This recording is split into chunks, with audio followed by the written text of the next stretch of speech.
ரிஷபராசி நேயர்களுக்கு இந்த வாரம் எப்படி இருக்குன்னு பார்க்கலாம்.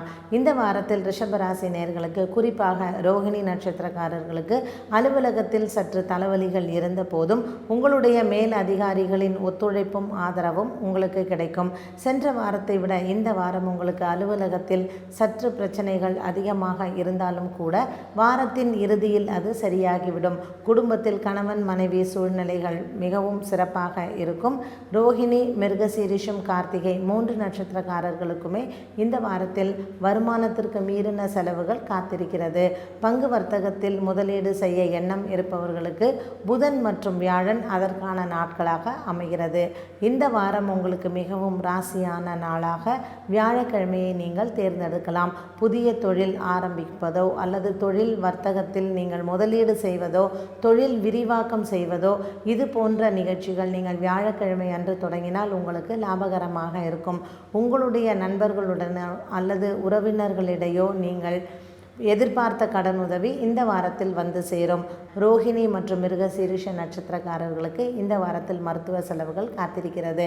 அதனால் உங்களுடைய உடல்நிலையை கவனமாக பார்த்து கொள்ள வேண்டும். இதற்கு பரிகாரமாக நீங்கள் வியாழக்கிழமையன்று குரு பகவானுக்கு சென்று 3 தீபங்கள் ஏற்றி கொண்டக்கடலை தானம் செய்யும் பொழுது உங்களுடைய உடல்நிலையிலிருந்து உங்களை காப்பாற்றிக் கொள்ளலாம். இந்த வாரத்தில் நீங்கள் மனதிற்கு இதமான உறவினர்களோ அல்லது நண்பர்களையோ சந்திக்க நேரிடும்.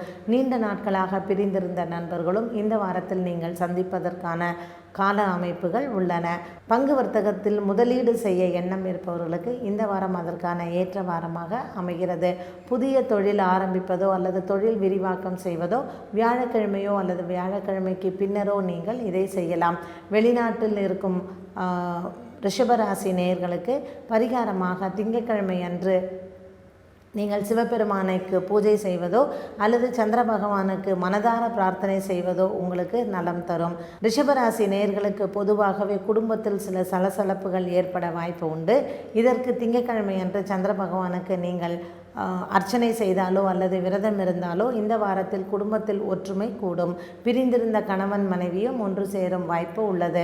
இந்த வாரத்தில் ரோகிணி நட்சத்திரக்காரர்களுக்கு பரிகாரம் வியாழக்கிழமை அன்று குரு பகவானுக்கு தீபம் ஏற்றி அர்ச்சனை செய்து வருவது. மிருகசீரிஷ நட்சத்திரக்காரர்களுக்கும் வியாழக்கிழமை அன்று குரு பகவானுக்கு அர்ச்சனை செய்யலாம். கிருத்திகை நட்சத்திரக்காரர்களுக்கு செவ்வாய்க்கிழமை அன்று முருகப்பெருமானுக்கு அர்ச்சனை செய்து வந்தால் வாரம் முழுவதுமே இனிமையான வாரமாக அமையும்.